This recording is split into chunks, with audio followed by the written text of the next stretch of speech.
안녕하십니까. 바울 서신서의 파노라마 두 번째 시간입니다.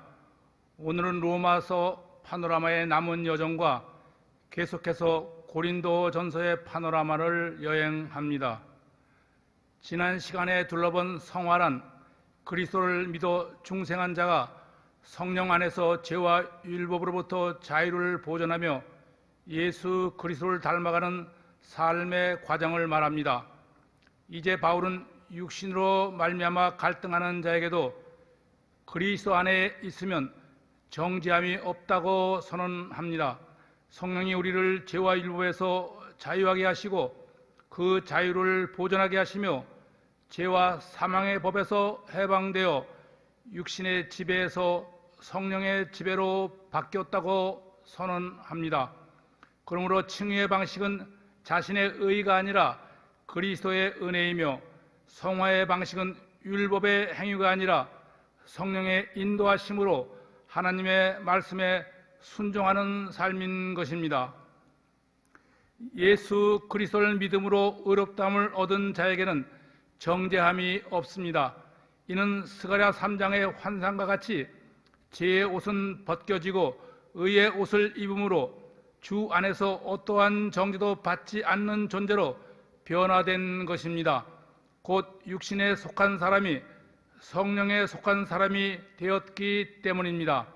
그러나 우리는 우리를 대신해 십자가에서 정죄받으신 주님의 신실하신 약속을 믿음으로 우리의 모든 죄에 대해 구속함을 얻어 정죄를 받지 않지만 마지막 날에 반드시 하나님 앞에서 심판은 받아야 합니다.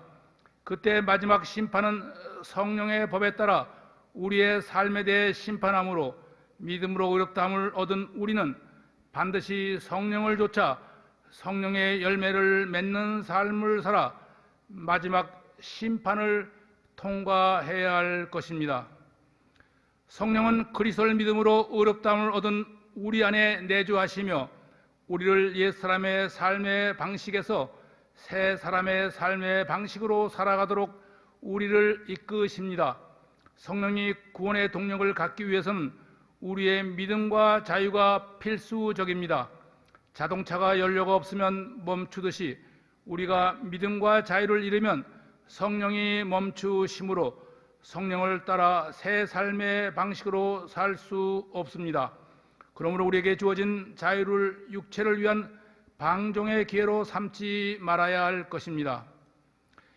육신을 따르는 자는 성령의 일이 어리석게 보이며 전적 무능력과 전적 타락으로 하나님을 기쁘시게 할 수 없습니다. 육신의 생각은 죄의 생각이요 악한 생각이기 때문입니다. 육신을 따르는 자는 자신의 헛된 것, 곧 외모, 성공, 재물로 영광을 찾으려 하며 하나님의 영광은 찾으려 하지 않습니다.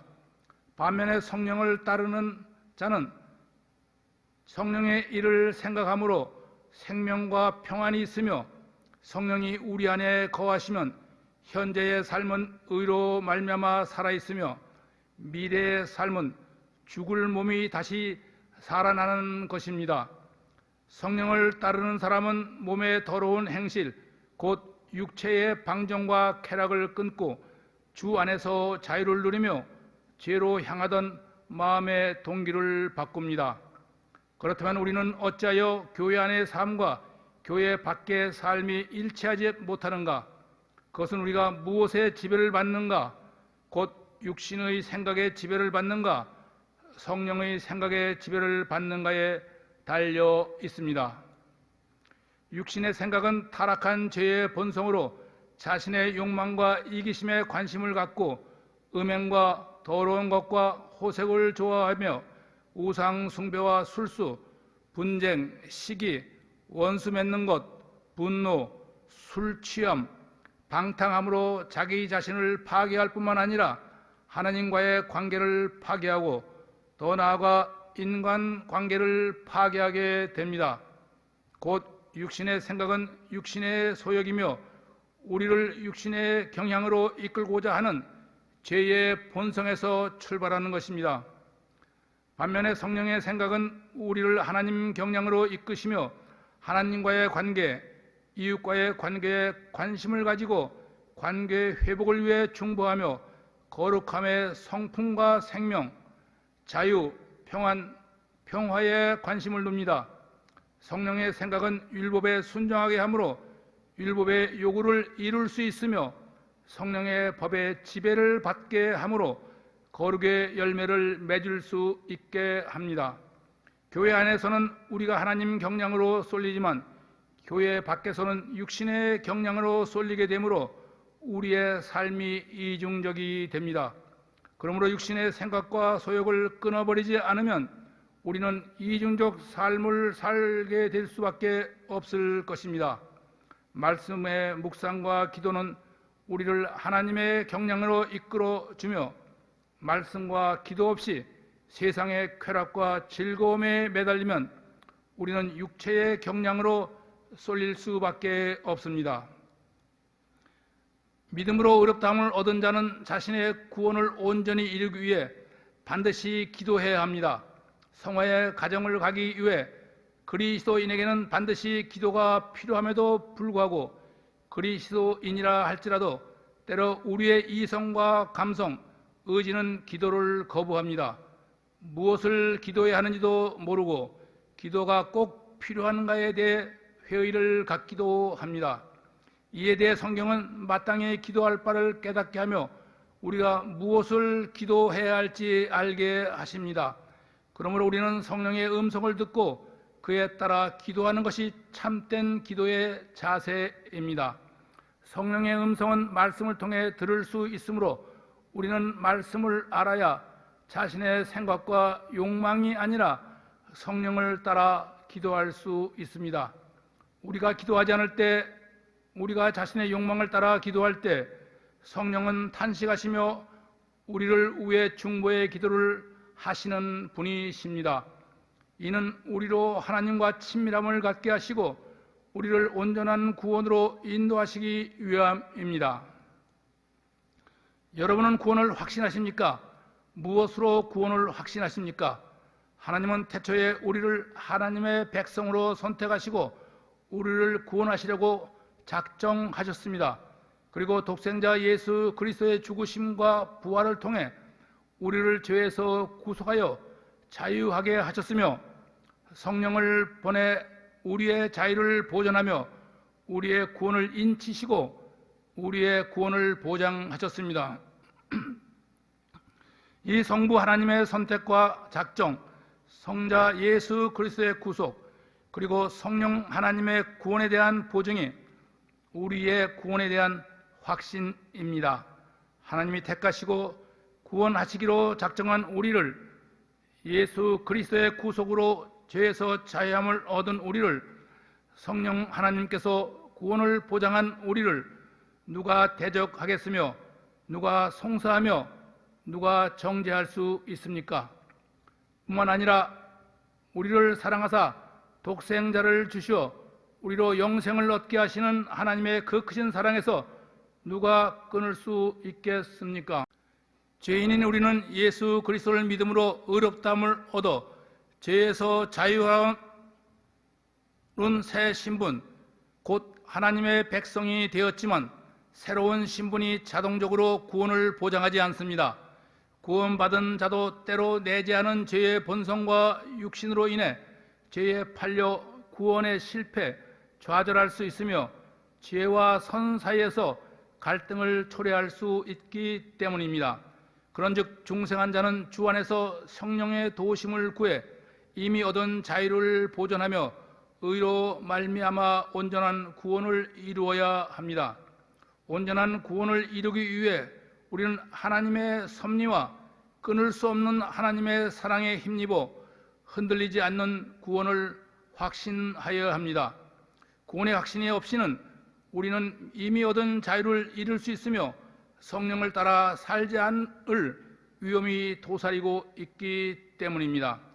반면에 구원의 확신이 있는 자는 육체의 소욕을 버리고 성령의 소욕을 따라 자기의 의와 교만을 버리고 겸손한 삶을 살아 거룩의 열매를 맺을 수 있습니다. 여러분은 구원의 확신이 있습니까? 로마서 9장에서 11장은 이스라엘의 구원에 대한 하나님의 계획이 기술되어 있으며 바울의 로마서 논증 전개의 필수적인 부분입니다. 특권적인 하나님의 백성들이 어떻게 성경에 미리 약속한 그들의 메시아인 예수 그리스도를 인식하는 데 실패하였으며 유대인을 구원하시는 하나님의 능력인 복음을 거부하였는가? 하나님은 어찌하여 메시아를 거부할 이스라엘을 하나님의 백성으로 선택하셨으며 하나님의 백성으로 선택했다면 왜 이스라엘을 구원하지 않으시는가? 메시아에 대한 이스라엘의 거부는 하나님의 언약과 어떤 조화를 이루며 유대인과 이방인을 위한 하나님의 최종적인 구원 계획은 무엇인가? 9장에서 11장은 이에 대한 유대인들의 질문과 반론에 대한 바울의 논증이 기록되어 있는 핵심적인 부분입니다. 하나님께서 선택하시고 구원을 약속하신 이스라엘은 율법을 지키는 하나님의 백성이지만 이방인은 우상을 섬기는 자들입니다. 그런데 하나님은 왜 바울 자신을 이방인의 사도로 택하셨는가? 그러면 이스라엘의 구원은 어떻게 되는 것인가? 이것이 이스라엘의 구원에 대한 바울의 당혹감이었습니다. 바울은 그리스도의 계시로 이 당혹감에 대한 결론을 내립니다. 하나님은 택하시고 세우시지만 뽑고 허무시며 버리시는 분이시며 다시 세우시고 회복하시는 주권자라는 것입니다. 하나님의 선택과 작정은 하나님의 주권적 사용으로 우리의 행위 전에 이루어진 사건이며 우리는 우리가 한 것이 아무것도 없으며 하나님께서 왜 우리를 선택하셨는지 모릅니다. 우리는 누구나 죄로 말미암아 죽은 존재이며 유기되어야 할 존재이지만 선택된 것에 감사해야 할 존재일 뿐입니다. 우리가 분명히 알아야 할 것은 하나님께서 그 어떤 사람을 구원하시려고 작정하시고 그 작정한 사람을 선택하는 것이 아니라 그 사람을 먼저 선택하시고 선택된 그 사람을 구원하시기로 작정한 것입니다. 작정 곧 예정에 앞서 선택이 먼저라는 사실입니다. 이것이 하나님의 주권적인 공정한 선택입니다. 바울은 유대인들의 질문에 대해 논증합니다. 첫째, 그렇다면 이스라엘을 구원하시겠다는 하나님의 약속이 폐하여진 것 아닌가? 아닙니다. 너희가 나를 택한 것이 아니요 내가 너희를 택하여 세웠나니 곧 택하심이 우리의 행위에서 난 것이 아니라 부르신 이의 마음과 뜻에 달렸으며 아브라함의 씨가 다 그의 자녀가 아니요 오직 하나님의 부르심을 받은 약속의 자녀가 구원받는 자녀가 됨이라고 말씀하십니다. 둘째, 그러면 하나님이 불의하신 것이 아닌가? 아브라함의 영적 혈통 안에서만 구원이 성취된다면 하나님은 불공정하고 공의롭지 못한 것이 아닌가? 아닙니다. 그것은 하나님이 불의하는 것이 아니라 전적인 하나님의 공정하고 차별이 없는 은혜인 것입니다. 구원은 행위에 대한 선택이 아니라 하나님의 은혜와 긍휼이기 때문입니다. 만일 하나님께서 우리의 행위를 본 후에 선택했다면 우리는 어떻게 되었을까? 불의하며 불공정하다고 원망하지 않았을까? 고아원의 수많은 고아들이 모두 자신이 원하는 부잣집으로 입양되는 것은 아니며 선택된 고아만이 부잣집으로 입양되는 것입니다. 내가 최고의 신부라고 작정한 여자가 나의 신부로 선택되는 것이 아니라 내가 나의 신부로 선택한 여자만 나의 최고의 신부가 되는 것입니다. 우리가 분명히 알아야 할 것은 하나님은 구원할 자를 선택하는 분이 아니라 선택한 자를 구원하시는 분이심을 알아야 합니다. 그러면 하나님은 왜 우리를 허물하시는가? 선택한 자를 구원하시기로 작정하시고 선택하지 아니한 자를 유기해 놓고 어찌하여 구원받지 못할 자를 허물하시는가? 그것은 하나님의 주권적 선택이며 토기장이의 고난입니다. 하나님은 미리 말씀하셨습니다. 내 백성이 아닌 자를 내 백성이라 부르리라. 남은 자들 외에는 구원에서 제외되리라. 우리가 무슨 말을 하리요? 이스라엘이 교만하여 율법의 행위로 말미암은 의를 추구하여 연약한 율법을 붙잡고 자신의 의에 의지함으로 돌에 부딪혀 깨어진 것이며, 예수 그리스도의 죽으심에 믿음으로 반응하지 못한 자는 죄에 대해 묻는 것과 구원받지 못한 것에 불평할 수 없습니다. 구원은 하나님의 선택이며 하나님의 전적 주권이지만, 구원을 운명적으로 받아들여 믿음과 무관하게 산다면 구원을 이룰 수 있는 길이 전혀 없음을 알아야 할 것입니다. 이스라엘 향한 하나님의 구원 계획은 실패했는가? 일부만 택하셔서 긍휼을 베푸시는 것은 불의한 것이 아닌가? 아닙니다. 우리가 분명히 알아야 할 것은, 하나님은 우리를 선택하시고 선택된 우리에게 자신의 뜻을 이루어 가시는 분이십니다. 이스라엘은 많은 특권이 주어진 백성이지만 이는 이스라엘이 선택된 후에 주어진 하나님의 선물입니다. 구원은 하나님의 선물이므로 선택된 누구에게나 베풀지만, 그 은혜의 선물을 거부하는 자, 마음이 완악하고자 하는 자에게는 그대로 내버려 두십니다. 구원은 하나님의 긍휼하심이 그 기준이며, 자기 스스로 구원을 거부하는 것은 하나님의 불의가 아닙니다. 그러므로 이스라엘이 선택된 백성이지만 그들이 구원을 받지 못하는 것은 하나님의 잘못이 아니라 그들이 그리스도를 거부했기 때문입니다. 그러나 하나님은 이스라엘을 긍휼히 여겨 이방인과 동일한 기준으로 그들을 구원하실 것이며, 구원받는 그들이 이스라엘의 남은 자들입니다. 하나님의 선택받은 백성 이스라엘이 어찌하여 성경에 미리 말씀하신 메시아를 거절하고 구원의 우선권을 이방인에게 넘겨주었는가? 첫 번째, 그것은 이스라엘의 무지였습니다. 이스라엘은 율법의 행위로 자신의 의를 세우려고 하나님의 의를 무시함으로 오히려 외식적이고 생명이 없는 자기 의에 빠지고 만 것입니다. 율법의 행위로 얻은 의는 더러운 옷과 같으며 자신의 의를 포기하는 것이 하나님의 의를 얻는 일임에 대해 무지했기 때문입니다. 두 번째, 이스라엘의 잘못된 선택입니다. 이스라엘 앞에는 의에 이르는 두 개의 길이 놓여 있습니다. 율법의 행위로 말미암은 의와 믿음으로 말미암은 의입니다. 이스라엘은 교만하여 믿음으로 말미암은 의 대신 율법으로 말미암은 자신의 의를 선택했기 때문입니다. 세 번째, 이스라엘은 그들이 선지자들을 통해 복음을 들었음에도 그 복음을 거절하였으며 선지자들이 예언한 예수 그리스도를 거절했기 때문입니다. 믿음은 들음에서 나며 들음은 그리스도의 말씀으로 말미암는 것입니다.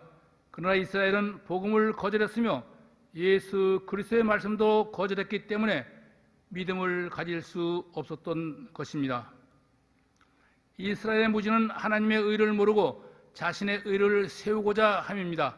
자신을 내세우려는 자만한 사람은 하나님의 의를 모릅니다. 율법의 마침이 되신 예수 그리스도, 우리를 위해 십자가에 자신을 내어주신 그리스도에 대한 무지는 하나님의 긍휼을 기대할 수 없습니다. 이스라엘은 의를 위하여 자신의 믿음이 아니라 자신의 행위, 곧 자신의 의를 선택하는 것입니다. 그는 그들이 하나님 앞에서 교만했기 때문입니다. 누구든지 주의 이름을 부르는 자는 구원을 얻으리라. 주를 모르는 자가 어찌 주님의 이름을 부를 수 있으리요? 메시아는 이스라엘에게 먼저 주어졌고 구원은 누구에게나 동일하게 주어지는 구원이었지만 이스라엘은 그리스도를 거절함으로 주의 이름을 부를 수 없었습니다. 이것이 이스라엘의 실패한 과거인 것입니다. 그러므로 우리의 구원에 앞서 먼저 하나님을 아는 것이 먼저이고 자신의 의가 아니라 그리스도의 의를 선택함이 중요하며 그리스도와 그의 복음을 받아들이는 것이 구원의 길임을 알아야 합니다. 이스라엘은 선택받은 특권에도 불구하고 자신들의 무지와 잘못된 선택으로 불신의 늪에 빠져 넘어졌으며 구원의 길에서 실족하고 말았습니다.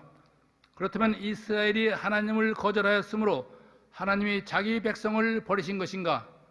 아니면 이스라엘이 회복할 수 없이 실족한 것인가? 이스라엘의 불순종으로 하나님의 선택이 무효가 되는 것인가?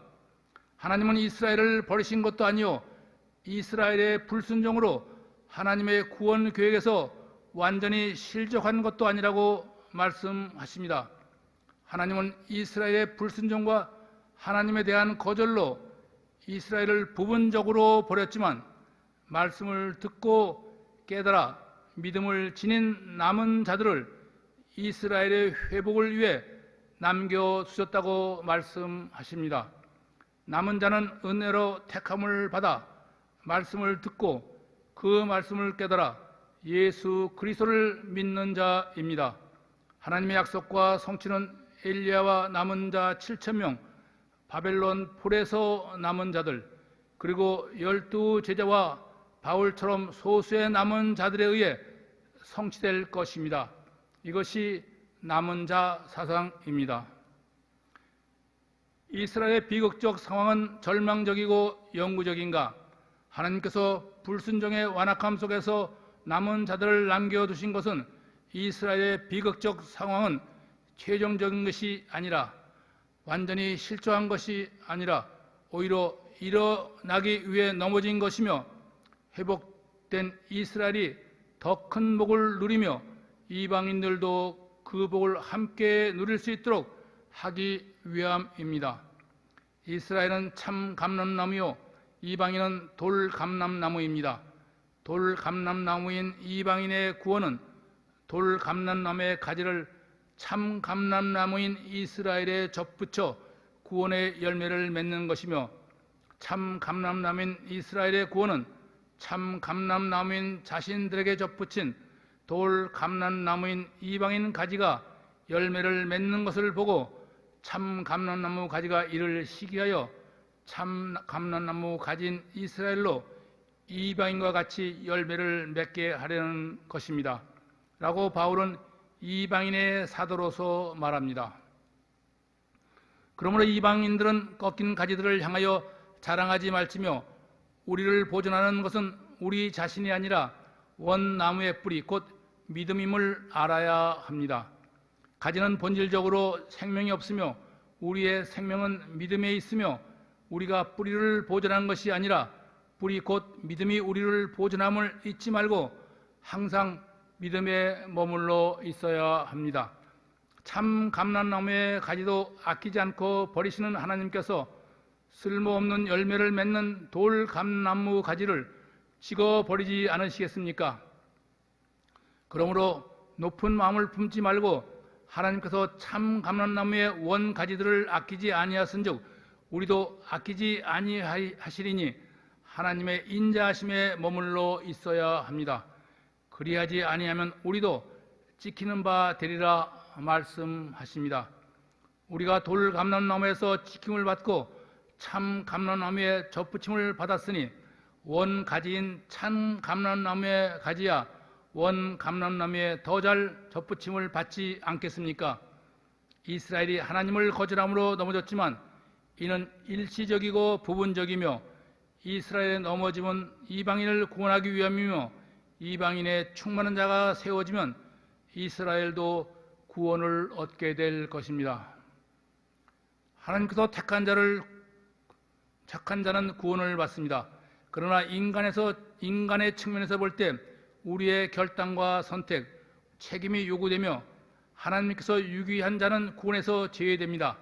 그러나 인간의 측면에서 볼 때 하나님의 긍휼을 구해야 합니다. 구원의 근거는 하나님의 사랑과 긍휼, 자비이기 때문입니다. 하나님은 연약한 우리를 불쌍히 여겨 하나님의 긍휼하심으로 말미암아 우리를 택하시고 불렀는데 이를 우선적 선택으로 착각하지 말아야 합니다. 나는 진흙이고 하나님은 토기장이임을 잊지 말아야 합니다. 교회에 다닌다고 말씀을 듣고 배운다고 안심하지 말아야 합니다. 율법의 의는 자신의 의이며 하나님의 의가 아닙니다.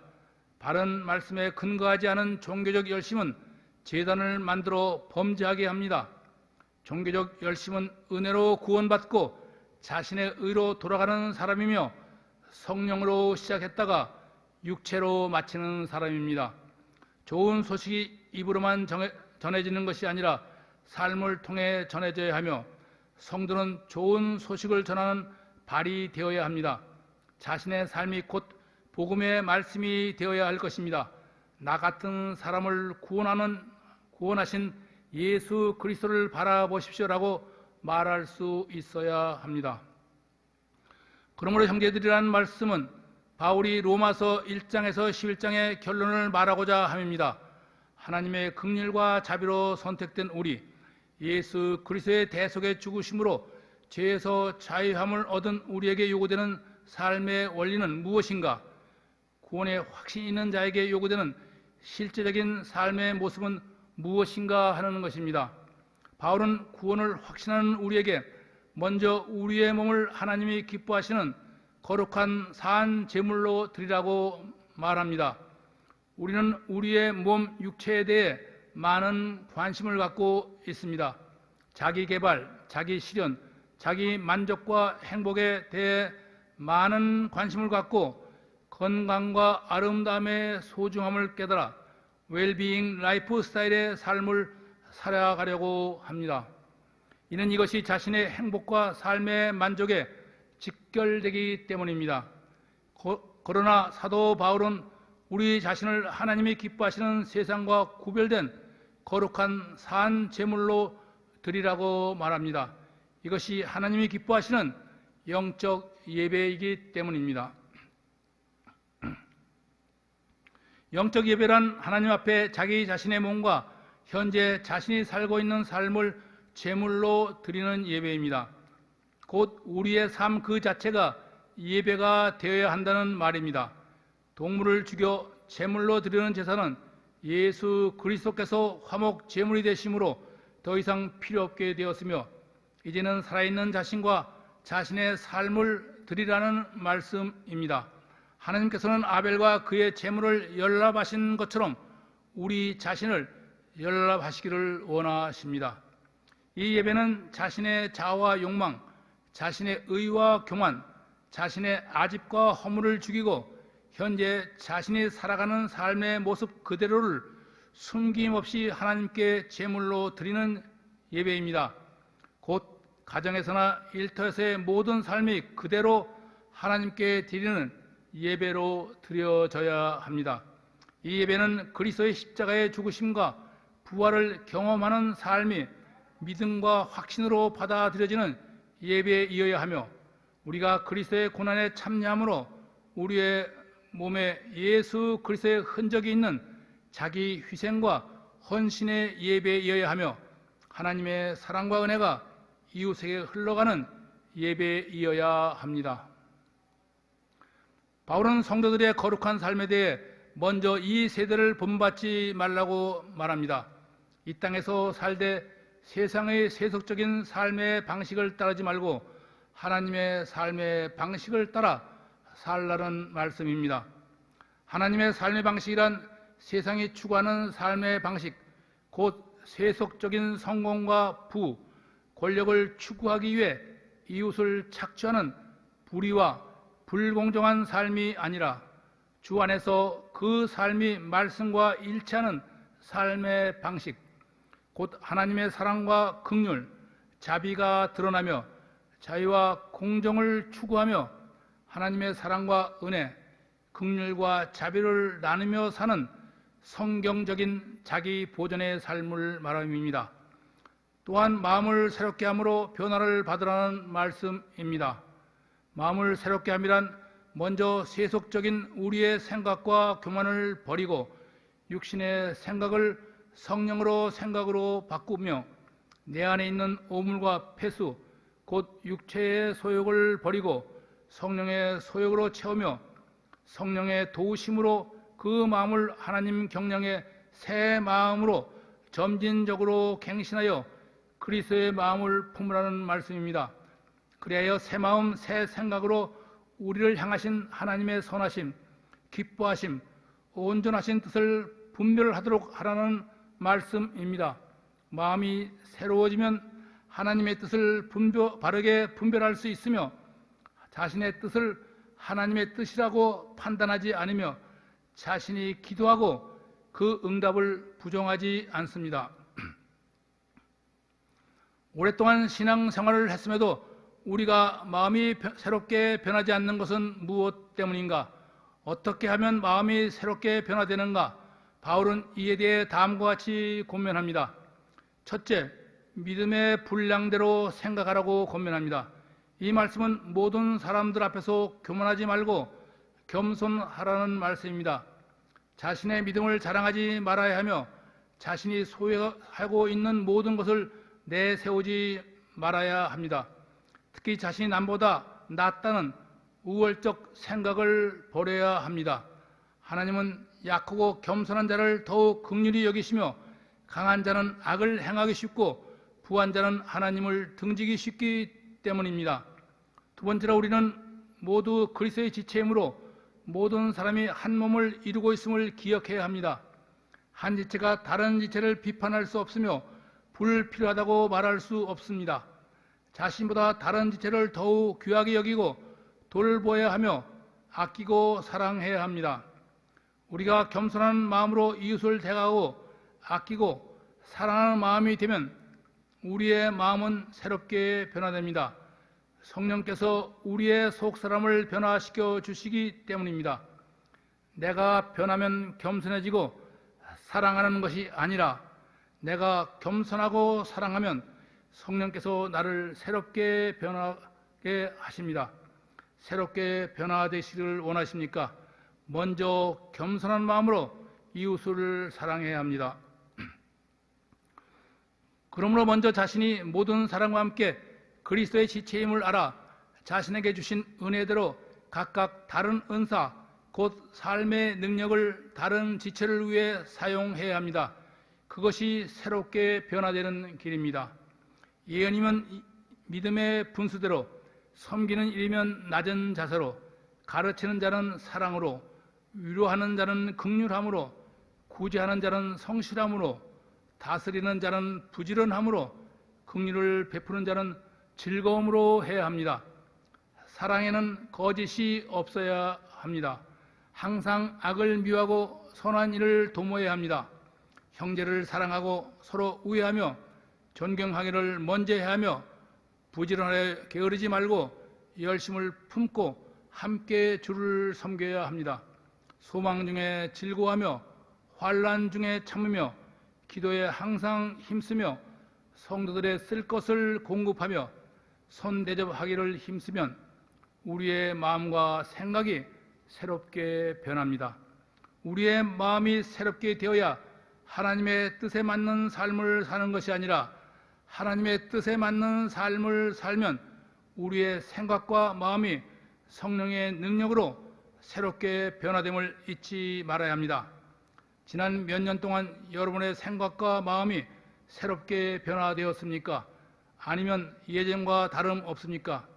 우리의 삶에 변화가 없었다면 그 마음도 그 생각도 변하지 않은 옛 마음, 옛 생각 그대로일 것입니다. 그리스도인은 사랑의 은사를 따라 살아야 합니다. 참된 사랑은 거짓이 없고 악을 미워하고 선에 속하는 사랑입니다.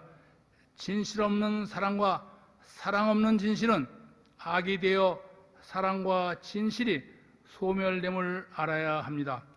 우리는 우리의 사랑이 참된 사랑인가 거짓된 사랑인가 분별해야 하며 우리의 열심이 나의 열심인가 성령으로 뜨거워진 열심인가를 분별해야 합니다. 주님의 일을 하다가 상처를 받는 사람은 자신을 되돌아보아야 합니다. 자신의 열심으로 사역을 하게 되면 상처를 입게 되지만 성령의 열심으로 사역을 하면 어떤 어려움에도 상처를 입지 않습니다. 우리는 종종 겨울에 움푹 파인 작은 홀에 차 바퀴가 빠지는 경험을 하게 되지만 바퀴가 큰 차는 빠지지 않는 것을 봅니다. 우리가 사역을 하다가 상처를 받게 되는 것은 사역의 장애물이나 열심히 문제가 아니라 우리의 신앙의 크기가 문제인 것입니다. 그 상처를 극복해 나가는 것이 진실된 사랑임을 잊지 마시고 상처를 상처로 악을 악으로 갚지 말아야 합니다. 믿음으로 의롭다함을 얻어 하나님의 백성이 된 성도들은 믿음의 공동체 안에서 어떤 삶을 살아야 하는가? 첫째, 할 수 있거든 모든 사람과 더불어 화목해야 합니다. 화목하는 길은 함께 기뻐하고 함께 즐거워하는 것입니다. 하나님을 기쁘게 하려 하기보다 기쁨으로 살면 하나님은 기뻐하십니다. 부모를 기쁘게 하는 삶은 온 가족과 형제들이 기쁨으로 화목하게 사는 모습을 보는 것입니다. 하나님의 눈에 들려고 하는 삶은 율법적인 삶입니다. 그보다 하나님께 감사하면 하나님은 더욱 기뻐하십니다.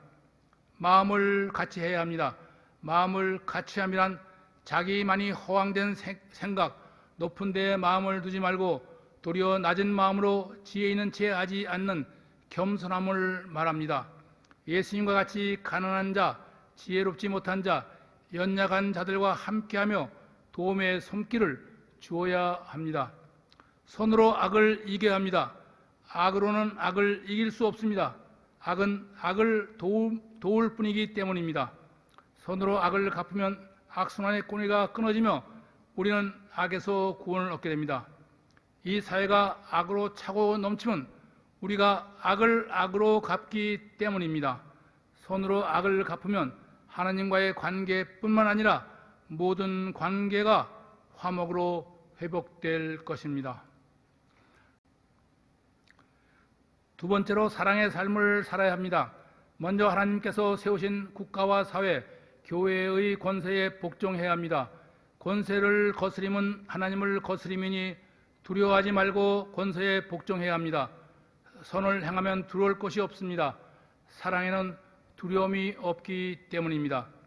이웃을 사랑해야 합니다. 사랑의 빛 외에는 아무 빛도 지지 말라는 말씀은 사랑은 갚아야 할 빛이며 서로를 사랑하는 것이 가장 중요한 우리의 의무라는 말씀입니다. 내 이웃을 내 자신과 같이 사랑하라 하신 그 말씀 가운데 모든 율법이 들어 있습니다. 이는 사랑은 모든 율법의 계명들을 대체한다는 의미가 아니라 모든 계명들을 포괄한다는 의미입니다. 곧 사랑과 율법은 서로 필요하며 사랑은 율법의 완성이기 때문입니다. 우리가 가난한 이웃을 구제하고 선한 일을 행하고 자신을 불살라 내줄지라도 사랑이 없으면 아무런 의미가 없습니다. 사랑은 성령의 모든 열매를 포괄하는 열매이므로 사랑은 율법의 완성을 보여줍니다. 하나님의 사랑을 받은 자는 이웃을 사랑해야 합니다. 그것이 하나님께서 우리를 사랑한 이유입니다.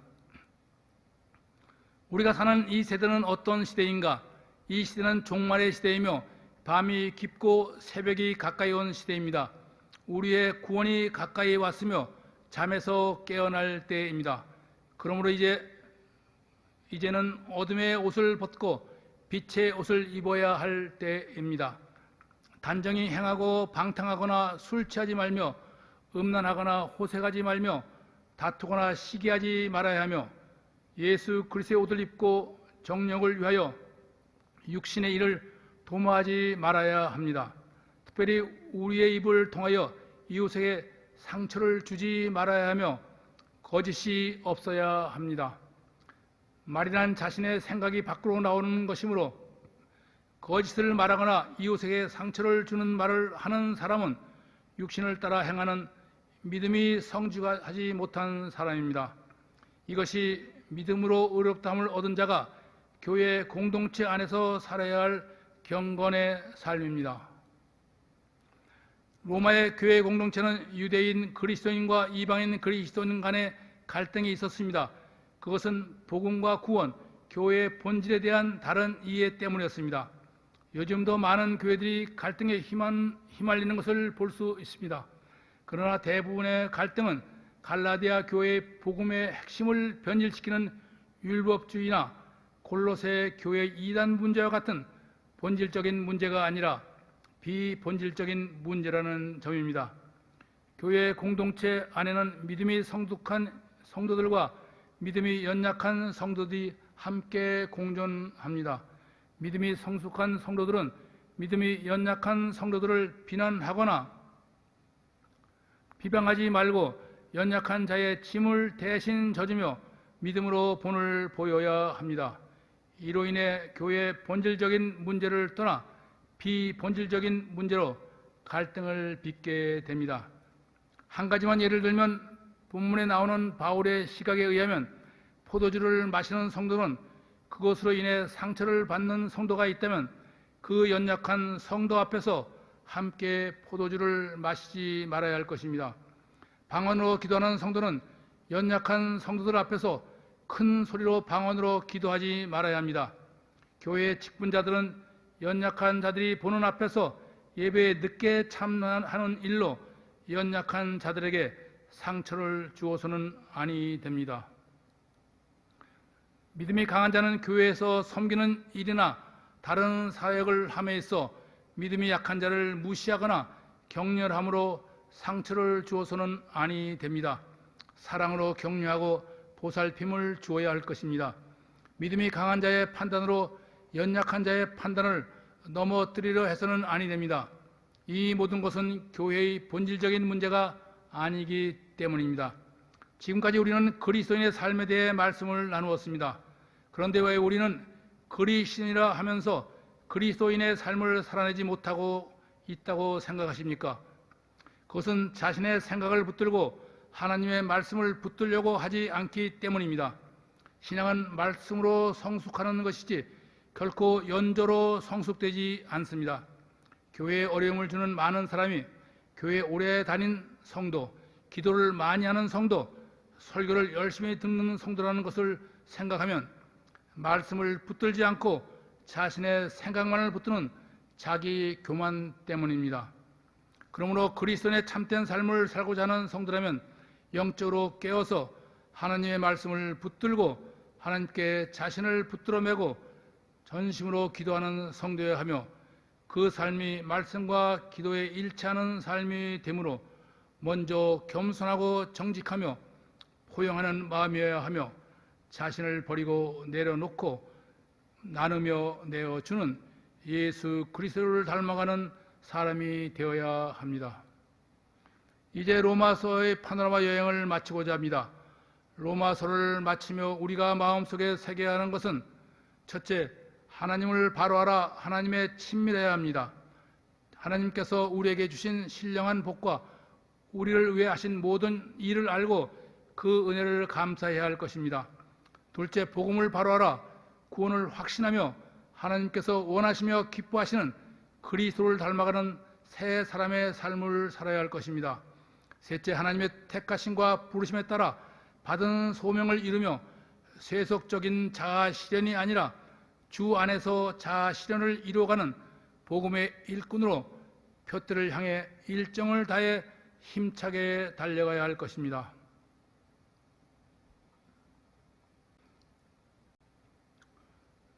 로마서의 파노라마를 마치고 계속해서 고린도전서의 파노라마를 돌아봅니다. 우리는 10여 년 전에 유럽의 광우병 사태를 기억합니다. 채식 동물에게 동물 사료를 먹여 하루 650g씩 자라던 돼지가 900g씩 자라며 젖소 한 마리당 우유 생산을 100리터 증산하였습니다. 이 일은 가장 부유한 유럽 기독교 국가에서 일어난 일이었습니다. 그로 인해 많은 사람들이 광우병으로 시달렸으며 세상은 경제가 번영할수록 갈등과 분열로 더욱 심각한 상태로 빠져들게 되었습니다. 오늘날 교회의 가장 큰 문제는 무엇이라고 생각하십니까? 예배가 부족합니까? 기도가 부족합니까? 구제가 부족합니까? 오늘날 교회의 문제는 믿음과 일치하지 않는 성도들의 외식적인 삶, 그리고 성도 간의 분열과 갈등이라고 생각합니다. 주님은 부도덕한 삶을 사는 불신자보다 믿음과 삶이 일치하지 못한 도덕적인 바리새인들을 심하게 꾸짖으셨습니다. 더 나아가 주님은 이 땅에 오셔서 가난한 자와 연약한 자의 편에 섬으로써 가진 자와 가지지 못한 자 사이에서 일어나는 분열과 갈등에 대한 하나님의 뜻이 무엇인지 분명하게 보여주셨습니다. 그것은 주 안에서의 나눔과 일치입니다. 오늘 교회 내의 문제 속에서 나는 어떤 자리에 있는가 분명히 깨달아야 할 것입니다. 고린도는 아가야 남부 지방에 위치한 그리스도의 국가로서 그리스도의 도시국가로서 에게의 겐그리아와 아드리아해의 레게움을 연결하며 동서의 해상무역과 남북의 육로교통을 관장하는 입지 조건으로 로마 제국의 아가의 수도로 신속하게 번성한 도시국가입니다. 고린도는 물질적으로 부유하고 문화가 개방적이며 종교는 다원주의로 도덕적으로 문란했던 도성으로 현재 우리가 살고 있는 도시 사회와 가장 많은 특징들을 공유한 도시였습니다. 고린도 교회는 바울의 제2차 전도 여행 중에 세운 교회로 로마에서 추방당해 고린도에 온 아굴라 브리스길라 부부와 함께 18개월 동안 목회한 교회입니다. 고린도전서는 바울이 제1차 전도 여행으로 에베소 교회에서 목회하던 중에 고린도 교회의 성도 글로의 가족으로부터 알게 된 고린도 교회의 분파와 대립 문제에 대한 목회 처방과 고린도 교회의 성도들이 직접 전한 고린도 교회의 서신에서 드러난 고린도 교회 내의 성적 방종과 법적 소송 문제, 그리고 우상의 제물과 교인 간의 견해 차이로 인해 야기된 은사 및 부활에 대한 재반 문제들을 해결하기 위한 목회 서신입니다. 고린도전서는 특별히 다원화된 세속 도시에서 살아가는 현대 그리스도인들이 거울로 삼아야 할 서신입니다. 오늘날 교회 분열을 초래하는 수많은 논쟁의 주제를 다루고 있기 때문입니다. 우리는 고린도 교회가 당면했던 문제들과 그에 대한 사도 바울의 권면을 올바로 파악하고 적용함으로써 오늘날 교회 안에 일어나는 분열과 갈등, 그리고 우리의 믿음과 삶을 돌이켜보는 시간이 되어야 할 것입니다. 고린도전서는 부도덕과 승리주의로 가득 찬 교만한 무리를 아비같이 꾸짖고 사랑과 온유로 호소하는 목회자의 뜨거운 가슴을 느끼며 무슨 일을 하든지 하나님의 영광을 위해 살았던 바울의 삶을 본받아 주 예수 그리스도의 날에 책망할 것이 없는 자로 서게 하는 책망과 사랑의 목회 서신입니다. 우리가 하나님으로부터 받은 은혜가 무엇인지 분명히 알 때 교회는 세상의 소망이 될 것이며, 교회가 세상의 묶임에서 풀려나 진정한 교회로 세워질 때 세상은 진정한 소망을 갖게 될 것입니다. 그러므로 교회는 가장 타락하는 곳에 세워집니다. 바울은 그 타락한 고린도가 세상의 소망이 되기 위해 하나님의 부르심을 받아 고린도에 갔습니다. 뉴저지 초대교회가 세워진 지 36년이 지났습니다. 처음 교회를 시작한 가정들은 그들이 교회를 세우는 것이 아니라 주님으로부터 처음으로 초대교회로 부르심을 받은 자들입니다. 교회란 주님으로부터 부르심을 받은 자들의 공동체이기 때문입니다. 바울은 예수 그리스도의 사도로서 고린도 교회 성도들을 주 안에서 부르심을 받은 거룩한 성도라 부르며, 예수 그리스도의 이름을 부르는 자들에게 하나님 아버지와 예수 그리스도의 은혜와 평강이 있기를 바라며 문안 인사를 합니다. 은혜는 성령의 능력으로 우리를 세속적인 묶임에서 풀어주며, 은혜가 충만하면 충만할수록 우리는 낮아지고 비워지며 우리의 문제는 작아짐을 알아 항상 하나님의 은혜를 사모해야 할 것입니다.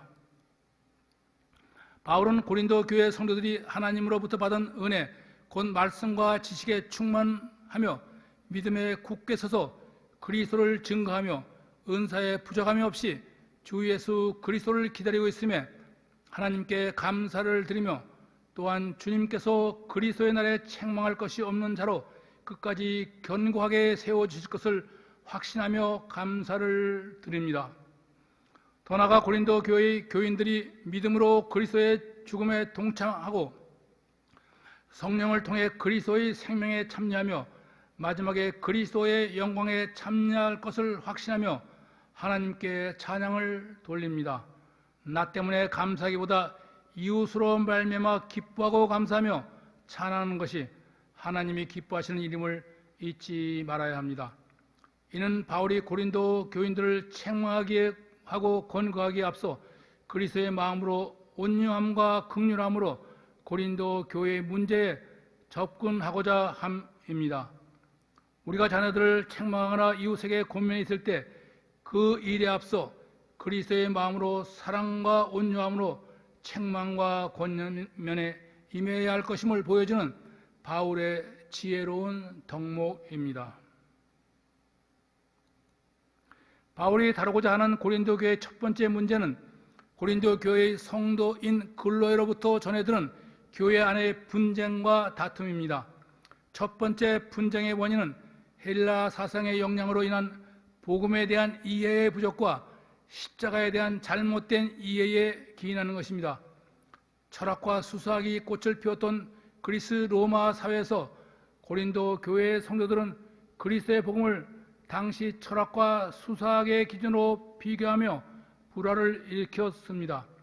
이는 하나님의 지혜에 대한 이해 부족에서 나온 행위로 바울은 복음을 선포할 때 인간의 지혜인 말의 지혜에 의지하지 않았으며 그것은 그리스도의 십자가가 헛되지 않게 하려 함이었습니다.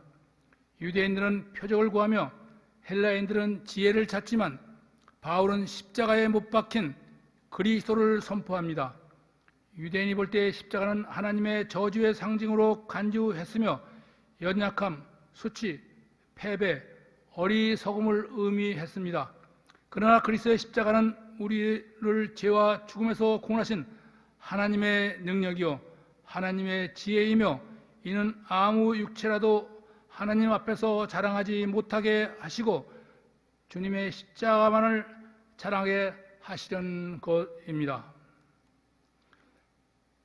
십자가는 연약한 것이며 끔찍한 것입니다. 친숙할 수 없는 것이고 부끄러운 것임에도 불구하고 하나님께서는 어떻게 세상을 구원하시는 도구로 사용하셨을까? 세상의 연약함이 하나님의 능력이 되기 때문입니다. 유대인에게는 꺼리끼는 것이요 이방인에게는 어리석은 것이지만 이 연약함에 하나님의 능력이라고 바울은 고백합니다. 우리가 이 역사를 깨닫지 못한다면 우리는 복음을 이해하지 못할 것입니다. 십자가는 세상의 죄로 보면 어리석어 보이지만 그 어리석음이 하나님의 지혜입니다. 십자가의 대속의 죽으심이 하나님의 지혜인 것입니다. 하나님의 약하심이 사람의 강함보다 더 강하며 하나님의 어리석음이 세상의 지혜보다 더 지혜로운 것입니다. 우리가 이것을 깨닫지 못하면 십자가의 죽으심이 하나님의 능력이요 하나님의 지혜임을 깨닫지 못합니다. 하나님의 사랑과 자비를 세상의 지혜로는 깨달을 수 없습니다. 세상의 지혜로는 그리스도의 겸손과 희생을 알 수 없습니다. 그것은 하나님의 성품이기 때문입니다.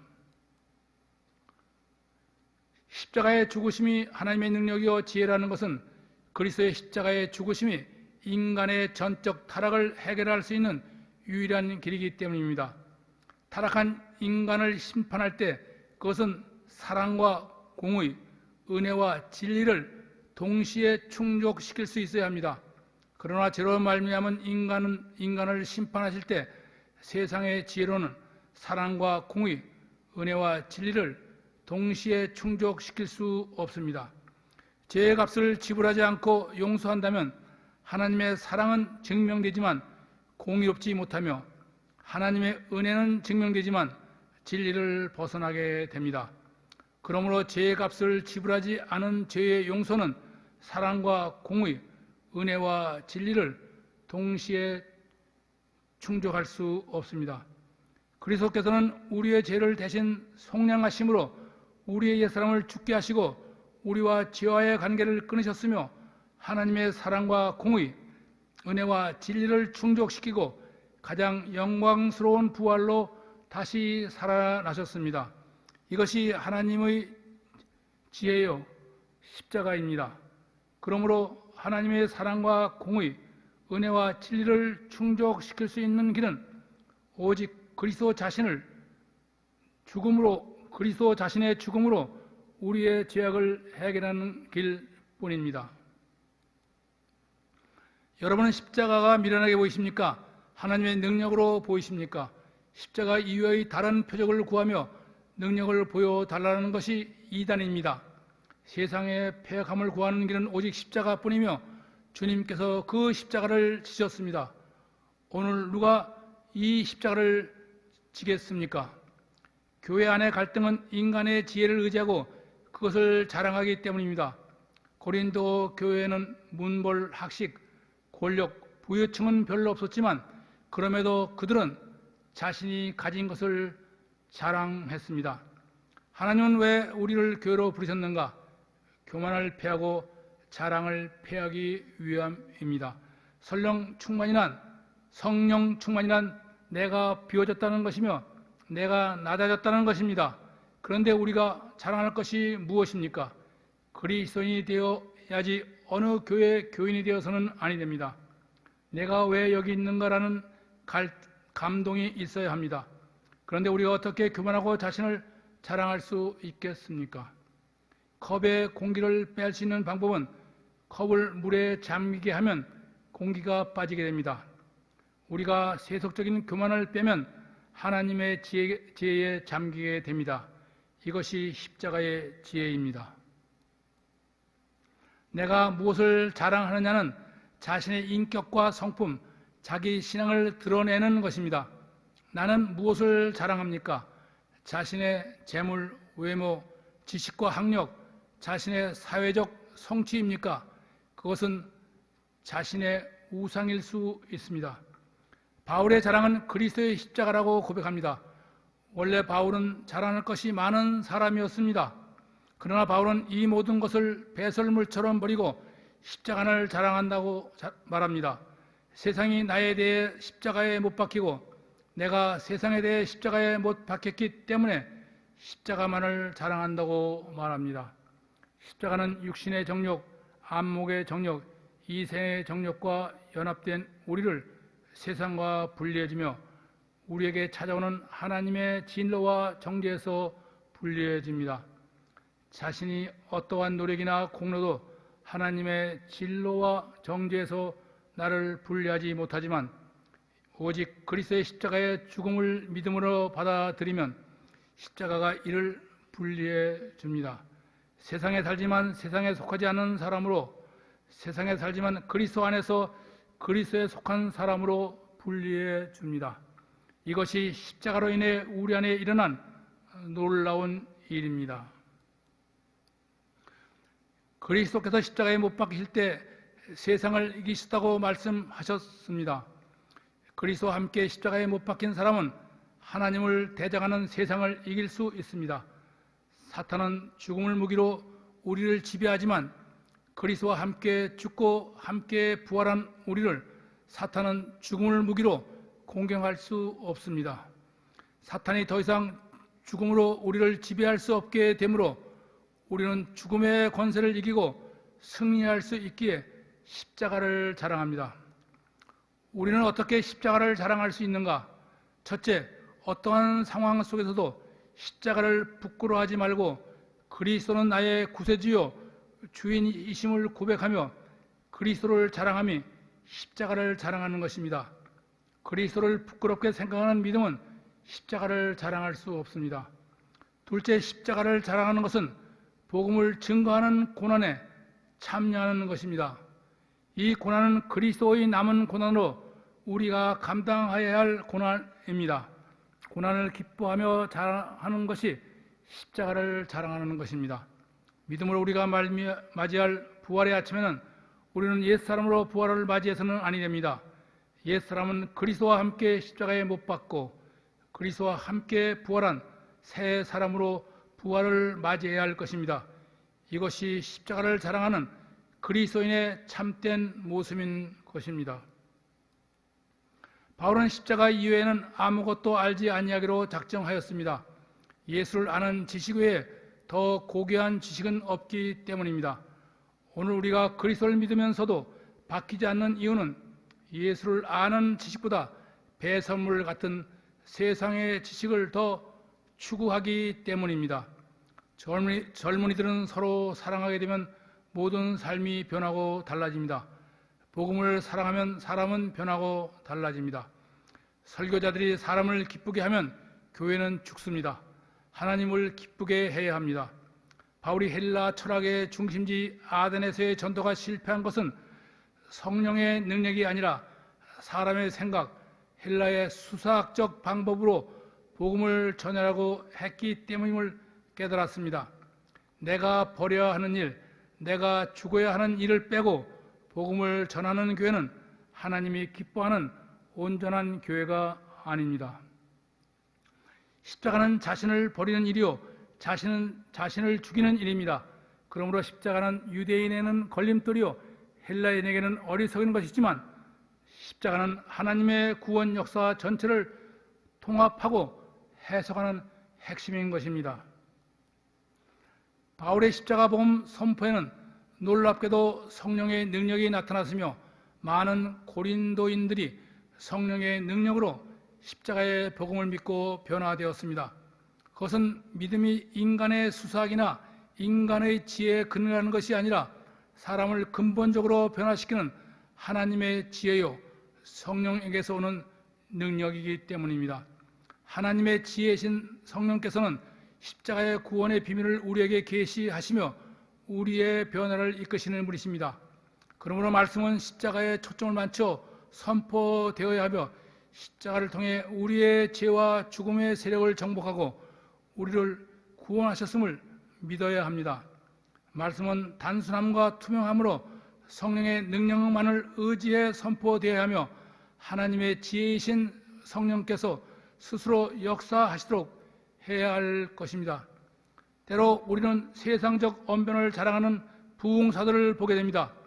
복음을 왜곡하고 그리스도의 십자가보다는 인간의 마음을 즐겁게 하는 세속적인 말로 인기를 모으려는 어리석은 교만을 경계해야 할 것입니다. 중매쟁이가 신랑을 소개하지 않고 자신을 소개한다면 그는 속이 검은 이단입니다. 바울이 복음을 전할 때 화려한 언변이나 사람의 지혜로 아니하면 그리스도의 십자가가 껍데기가 되지 않게 함입니다. 말에 능수함으로 설교하는 부흥사들은 때로 자신은 살고 복음은 죽습니다. 메시지를 드러나게 하기 위해 메신저는 죽어야 합니다.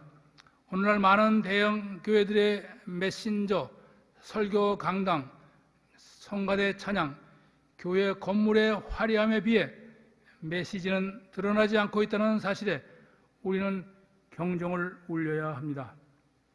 하나님은 그리스도를 통해 자신을 계시하며 성령을 통해서 계시된 하나님을 알게 하십니다. 하나님을 알기 위해서는 하나님의 영이신 성령 곧 복음의 말씀을 알아야 합니다. 우리가 복음의 말씀 곧 성령의 조명을 받으면 우리 안에 죄가 드러나므로 나 같은 죄인은 없다고 고백하게 되지만 성령이 내주하지 않으면 나 같은 의인은 없다고 자랑하게 됩니다. 성령은 믿는 자에게 영적 분별력을 주십니다. 성령이 충만하면 하나님이 행하시는 일과 하나님이 주신 은혜를 알게 하시며 육체의 욕심을 따라가지 않게 합니다. 그러므로 복음은 그리스도인들에게는 미련한 것이요 어리석은 것이 아닙니다. 나를 깨우치고 생각나게 하며 분별력을 갖게 하여 하나님의 뜻과 일을 분별함으로 구원에 이르는 하나님의 능력이 됩니다. 미국에 이민을 와서 교회가 찢어지는 아픔을 경험한 적이 있습니까?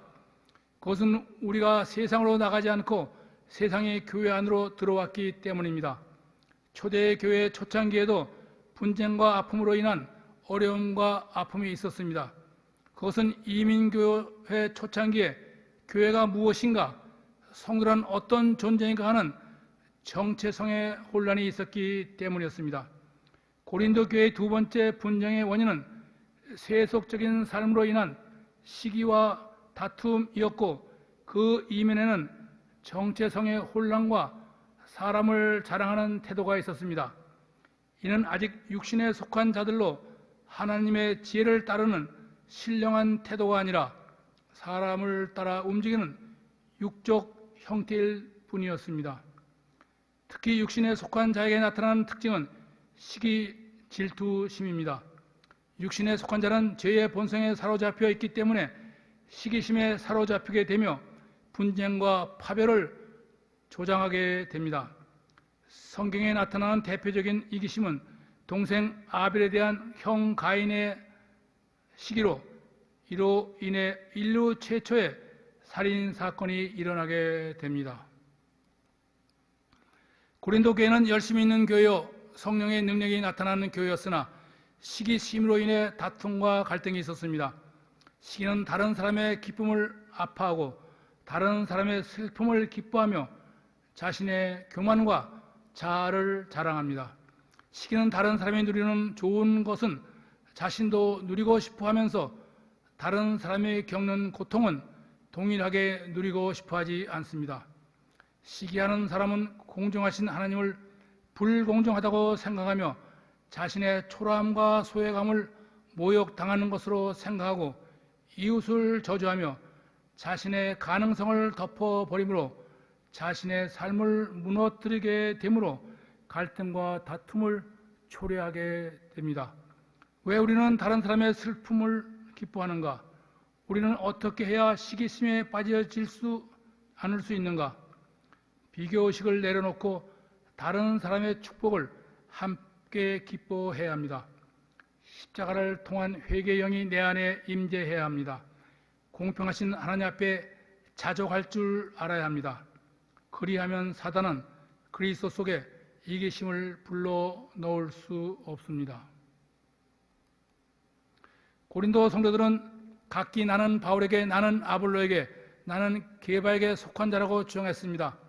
그들은 바울, 아볼로, 게바로 나누어져 있었으며 때로는 그리스도를 들먹이기도 했습니다. 이는 바울이나 아볼로 자신의 의도와 정면으로 배치되는 일로 지도자를 빌미로 파담을 짓는 것은 그들이 사역자의 역할을 심각하게 오해했으며 이로 인한 시기와 질투심 때문에 분쟁과 파쟁이 있었습니다. 바울은 자신과 아볼로의 같은 사역자들의 참된 이상을 분명히 밝힘으로써 분열의 원인을 치료하고자 합니다. 바울과 아볼로는 주님의 사역자, 곧 디아코노이에 불과합니다. 주님의 지시대로 움직이는 주님의 권위에 부속된 자들로 불과한 것입니다. 사역자들은 그리스도의 종이며 복음의 청지기일 뿐임을 알아야 할 것입니다. 고린도 교회 안에서의 분쟁은 내가 어딘가에 속했는가에 있었습니다. 그들은 모두 세례를 받은 성도들입니다. 세례란 그리스도에 속한 자라는 표지이며 간증입니다. 주님을 만난 사람, 주님의 은혜를 받은 사람, 세례를 받은 사람은 그리스도께 속한 사람이어야 합니다. 고린도 교회 분쟁은 참으로 어리석고 유치한 것이었습니다. 그리스도는 결코 나누어질 수 없으며 우리 모두를 위해 십자가에 달리신 분이십니다. 어떤 인간도 그리스도처럼 대속의 죽음을 행할 수 없고 자기 이름으로 세례를 줄 수도 없습니다. 우리 모두는 예수 그리스도께 속한 한 지체임을 알아야 합니다. 바울은 고린도 교회 성도들을 향하여 같은 마음과 같은 뜻으로 온전히 합하여 하나 되라고 말합니다. 같은 마음은 예수 그리스도의 겸손한 마음이며 같은 뜻은 모든 성도들을 구원에 합당한 사람으로 이끄시는 하나님의 선하신 뜻입니다. 교회 안에는 예수 그리스도를 믿는다고 하면서 육신에 속한 자가 존재합니다. 육신에 속한 자는 하나님을 알며 예배와 기도에 열심이지만 영적 삶을 추구하지 않으며 하나님을 알지 못하는 불신자와 같은 육신적 삶을 살아갑니다.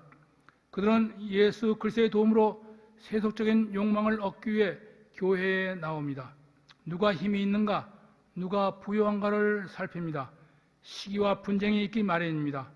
이것은 그들이 복음에 붙들리지 않고 세속적인 욕망에 붙들리기 때문입니다.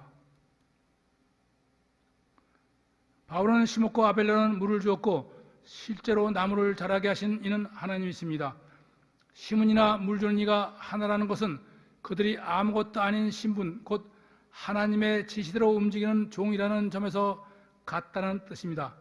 하나님의 동역자는 하나님께서 책임을 지는 존재이므로 추종이든 비판이든 성도들이 사역자를 두고 논쟁을 피울 일은 아닌 것입니다. 교회는 하나님의 집 곧 성전입니다. 바울은 자신에게 주신 하나님의 은혜 곧 사도적 사명을 따라 지혜로운 건축자가 되어 교회의 터를 놓았습니다. 이 터는 예수 그리스도시며 우리는 그 터 위에 십자가에 달리신 그리스도라는 복음에 일치하는 방식으로 성전을 세워야 합니다. 누구도 그리스도가 아닌 다른 터 위에 교회를 세울 수 없으며 우리의 임무는 단지 십자가에 달리신 그리스도가 함축하는 삶의 방식에 어울리는 공동체를 세워야 합니다. 자신과 사역자들을 그릇되이 자랑하며 분열하는 고린도 성도들은 이런 점에서 심각한 문제를 안고 있었습니다. 교회는 거룩한 모임이며 그 거룩함은 어떤 이유로도 훼손할 수 없습니다. 누구든지 하나님의 성전을 훼손하면 하나님이 그 사람을 부셔버리겠다고 경고하십니다. 그러므로 우리는 자신을 자랑하지 말며 분쟁과 다툼을 벌이고 두렵고 떨림으로 교회를 세워가야 할 것입니다. 내가 성전에 나아감으로 나로 말미암아 하나님의 임재가 드러나야 하며 우리가 성전을 더럽히면 하나님께서 더러운 성전인 우리를 쓰실 수 없습니다. 자신의 지혜를 자랑하는 것은 성전을 더럽히는 것입니다. 하나님은 스스로 지혜 있는 자들로 하여금 자기 꾀에 빠지게 하심으로 세상의 지혜를 자랑하지 말아야 합니다. 오늘날 교회가 풀어야 할 당면 과제는 무엇인가? 교회를 향한 비난 일변도의 사회적 평가일까? 교회 내에 깊숙이 들어온 세속화의 문제인가? 아니면 기독교의 가치관을 시대착오적인 것으로 전락시킨 다운화된 사회의 풍토인가? 교회를 향한 사회적 평가나 교회 내의 세속화 문제는 교회가 성경적 삶을 살아내지 못한 결과라고 생각합니다. 그러므로 바울이 고린도 교회의 분쟁과 불일치라는 문제에 대해 지속적으로 제시하고 있는 해법은 성도들의 성경적인 그리스도인의 삶, 곧 믿음과 삶의 일치라고 말합니다. 고린도 교회의 갈등과 불일치를 조장하는 또 하나의 세 번째 원인은 교회 내의 성도들의 빈부의 격차와 이로 인해 야기되는 불일치에 대한 교회의 가난한 자에 대한 배려가 부족했기 때문입니다.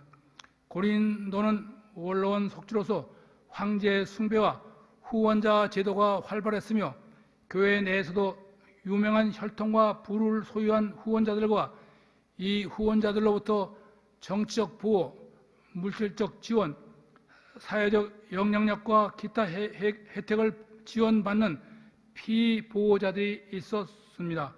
다시 말씀드리면 사회적 신분이 높거나 경제적인 부를 이루고 있는 성도들도 있었지만 가난한 성도들이 더 많았습니다. 고린도 교회의 이 사회적 신분의 차이와 경제적 빈부의 차별이 교회의 분열과 갈등의 또 하나의 요소였습니다.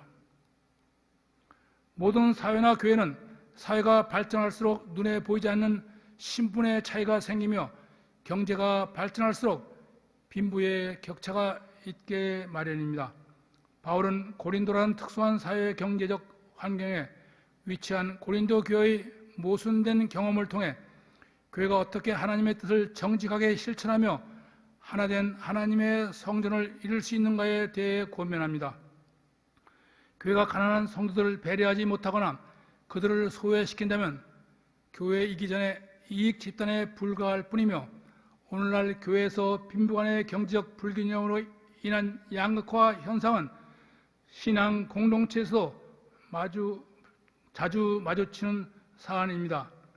이러한 상황에서는 복음의 진정성을 바르게 구원하기는 쉽지 않으며 그러므로 교회의 사회적 책임의 측면과 그리스도인으로서 위탁받은 소명을 다하기 위하여 공동체의 따뜻한 배려와 돌봄이 필요합니다. 우리는 예수님께서 비유로 말씀하신 마태복음 25장 31절로 46절까지의 양과 염소의 비유를 생각하며 교회 내의 가난한 성도들을 돌보며 교회 내의 일치와 화평을 이루어야 할 것입니다. 바울은 고린도 교회의 분열을 바라보면서 분쟁을 해결하기 위한 몇 가지 권면을 합니다. 첫째, 남을 비난하거나 판단하지 말며, 둘째, 그리스도를 본받는 같이 나를 본받으며, 셋째, 말이 아니라 성령의 능력으로 그리스도인의 실천적 삶을 보이라고 권면합니다. 주인이 청지기에게 바라는 것은 명령에 대한 신실한 순종입니다. 그러므로 우리는 사역자나 다른 성도들을 자신의 생각에 따라 판단하거나 비방하지 말아야 하며 다른 사람의 판단에 개의치 말아야 합니다. 아무런 자격이 없이 하나님의 구원 백성으로 택함을 받은 우리는 교만하여 서로 자랑하거나 서로를 구물하지 말아야 합니다. 고린도 교회는 인간을 자랑하면서 교회를 분열시키는 잘못을 저지르고 말았던 것입니다. 자기 자랑은 이웃에게 심각한 상처를 줄 수 있음을 잊지 말아야 합니다. 내가 남을 비판하거나 부끄러운 것이 없다고 내가 의로운 것이 아니며 모든 것은 하나님의 판단이지 사람이 판단할 일이 아닙니다. 성령을 받았다고 하면서 기록된 말씀을 넘어가지 말아야 하며 나는 구원받았다고 그만하지 말아야 합니다. 이는 모두 자신을 자랑하며 동시에 남을 비방하는 것이며 동시에 하나님을 비방하는 것이기 때문입니다. 그러므로 우리는 그리스도를 본받아 말씀과 일치된 삶을 살아야 할 것입니다.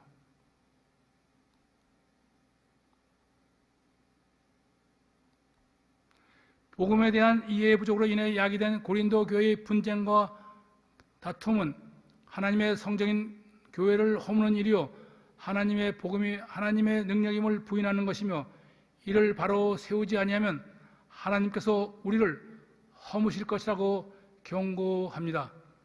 바울은 사역자들에 대한 잘못된 이해에 대해 자신은 아무것도 아니다라는 철저한 자기 비하를 통해 자신은 성도들의 구원의 기쁨을 돕는 자일 뿐 성도들의 믿음을 주관한 자가 아니며 교회의 분열의 원인이 될 정도로 중요한 존재가 아니라고 말합니다. 바울은 자신을 그리스도와 성도의 종된 자라고 말합니다. 그렇다면 오늘날 우리의 목회적 자화상은 성도들에게 필요 이상으로 중요한 존재로 인식되어 있는 것은 아닐까? 바울이 보여준 종된 자세의 핵심은 주님을 본받는 것입니다. 목회자를 존경하며 섬기는 것은 타당하지만 목회자를 그리스도의 자리에 놓는 것은 그리스도를 욕되게 하는 일임을 알아야 할 것입니다. 또한 복음이 우리를 구원하는 하나님의 능력이라면 그 능력을 우리의 삶에서 실제로 드러내지 않고 어떻게 복음을 전할 수 있겠습니까? 목회자나 성도들의 역할에 심각한 재고가 필요한 점입니다. 교회가 성도의 공동체 곧 하나님의 성전이라고 말하면서 우리는 하나님의 성전임을 얼마나 깊이 인식하고 있는가? 우리의 삶과 행동은 성전을 세우기보다 오히려 성전을 허무는 일이 아닐까? 과연 그리스도라는 거룩한 터에 어울리는 재료로 교회를 세우고 있는가? 목회자들이나 성도들에게 교회가 세상을 살아가는 방식의 하나가 되어버린 지금 시종일관 종의 모습을 보인 바울에게서 우리는 무엇을 닮아야 하는가? 모든 자랑을 잠재우며 십자가의 복음을 담대히 외치며 자기 삶으로 그 실체를 보여줄 목회자와 성도는 얼마나 될까? 바울은 복음을 구원의 능력이라고 정의합니다. 하나님의 나라에 들어가는 능력입니다. 이 능력은 부활을 통해 드러났으며 우리의 믿음을 통해 성령의 역사로 우리의 삶에서 드러납니다. 우리의 최종적 관심은 바로 이 능력에 맞추어져야 합니다. 오늘날 복음의 능력은 많은 성도들에게 잊혀진 복음이 된 것 같은 느낌입니다. 복음의 능력이 아니라면 복음이 우리에게 복된 소식일 이유가 어디 있으며 바울이 오늘 우리에게 온다면 그는 우리에게 무엇이라고 말할 것인가? 바울은 말합니다. 너희는 지혜롭고 강하고 존귀하게 되었지만 우리는 그리스도로 인하여 미련하고 약하며 비천하게 되었는데 이는 하나님의 종으로 모욕당하면 축복하고 핍박받으면 참고 욕을 먹어도 친절로 응대하기 때문입니다. 그러므로 내가 그리스도를 본받는 자가 된 것 같이 너희는 나를 본받으라고 바울은 사랑하는 영적 자녀들에게 호소합니다. 이 호소는 잘못하는 자녀를 향한 아버지의 가슴 아픈 심정입니다. 바울은 예수 그리스도를 죽도록 닮아가기를 작정한 사도입니다. 너희는 나를 본받는 자가 되라. 누가 이렇게 말할 수 있습니까? 내가 그리스도를 본받는 것 같이 너희도 나와 함께 그리스도를 본받도록 하라는 바울의 권면을 우리는 되새기고 또 되새겨야 할 것입니다. 하나님의 나라는 말이 아니라 성령의 능력으로만 들어갈 수 있는 곳입니다. 성령의 능력은 십자가 복음으로만 가능하면 이 능력은 세상이 말하는 패권주의가 아니라 십자가 복음에 어울리는 삶, 곧 성령의 인도하심에 따라 인간적인 자랑을 포기하고 하나님의 생각으로 살아가는 것입니다. 그러므로 말로 분쟁과 다툼을 초래하지 말고 복음에 어울리는 삶으로 교회를 세워 나가야 합니다. 로마서의 파노라마와 고린도전서의 파노라마 여정을 마칩니다.